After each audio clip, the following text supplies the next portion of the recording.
Welcome to the MS&Me Radio Network. The broadcast shows are for informational and entertainment purposes only. They are not designed to provide listeners with specific personal, medical, or counseling advice. Individuals with a medical issue should always consult their healthcare provider. MS&Me is not responsible for content of individual shows. The views expressed by show hosts or their guests are their own. Enjoy the show. I'm John Strum, and this is RealTalk MS.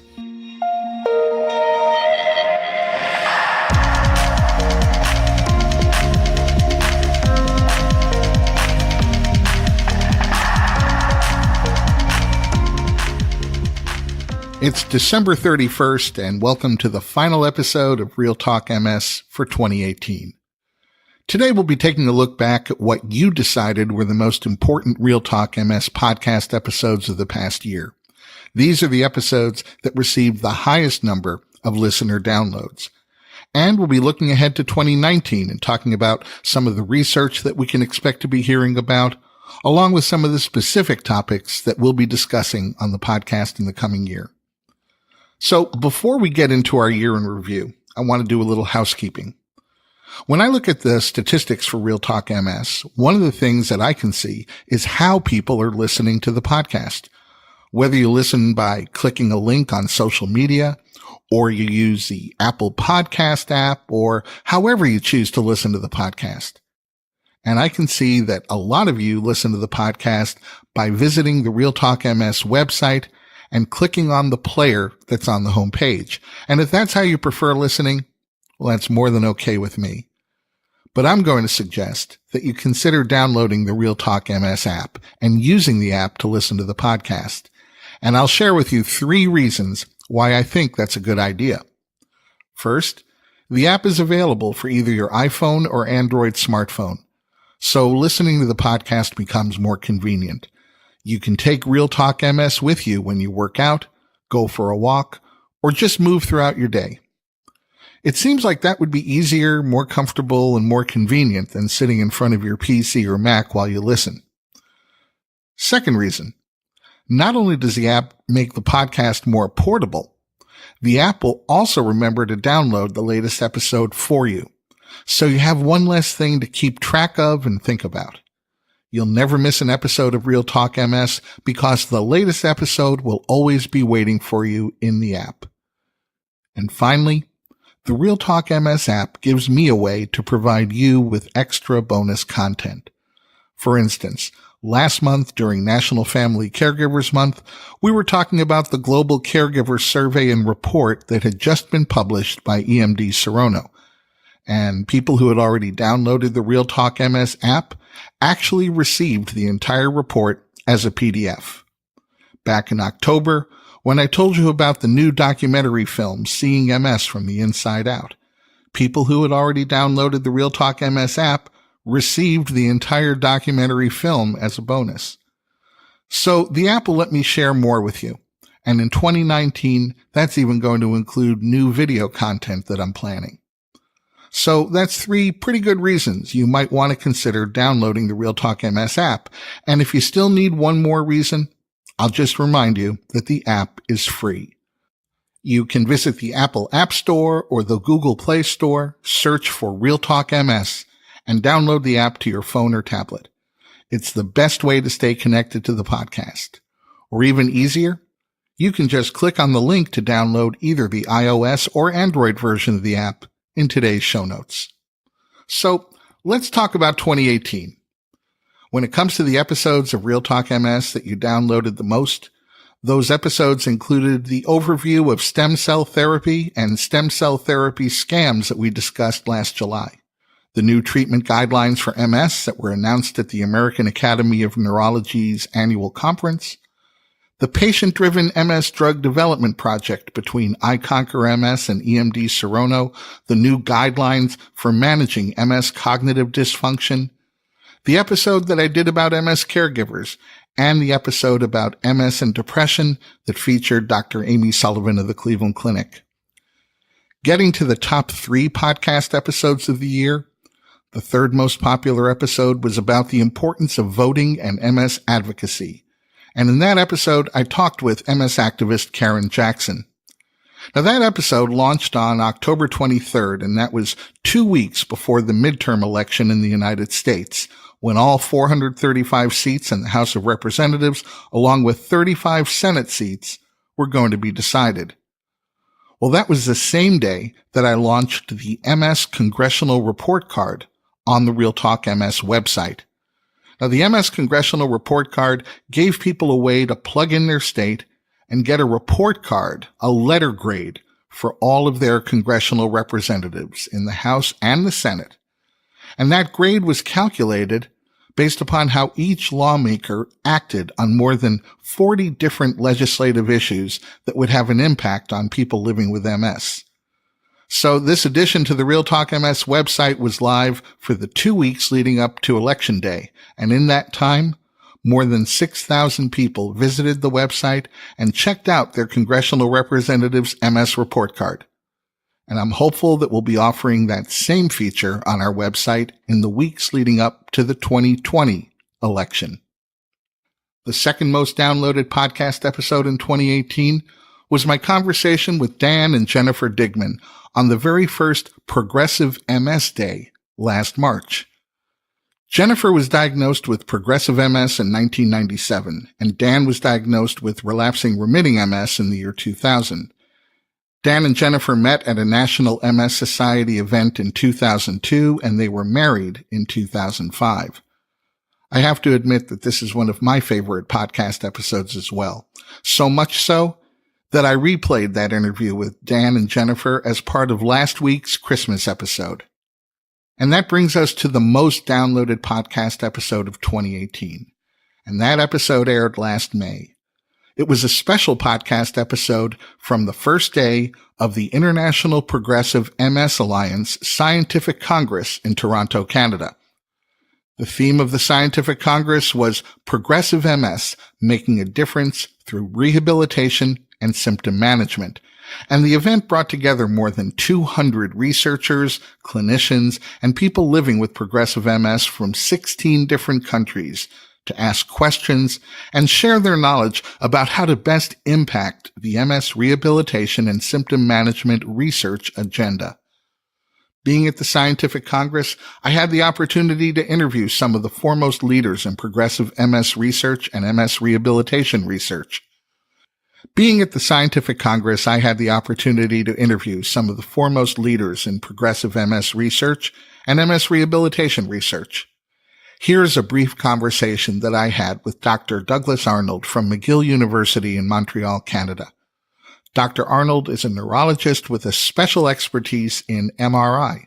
His research interests have centered on the use of advanced neuroimaging techniques to assess how multiple sclerosis and Alzheimer's disease evolve and to measure the effect of drug therapy on these diseases. Dr. Arnold and I talked about the multi-year, multi-center research study that he's heading up.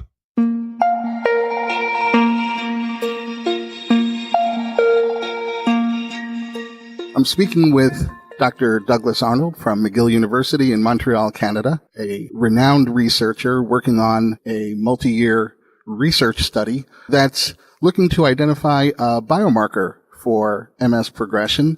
Dr. Arnold, can you first tell our listeners what a biomarker is and what your research is looking to do?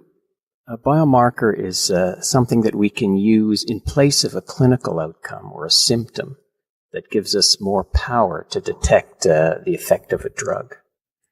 In the field of MS, biomarkers and MRI markers in particular have been extremely important by providing an outcome measure based on gadolinium-enhancing lesions and new T2 lesion formation that has allowed the testing of new drugs in relatively small trials that have relatively short duration, so that the potential of the drug can be assessed and the dose can be determined before companies have to embark on large phase 3 trials that cost hundreds of millions of dollars.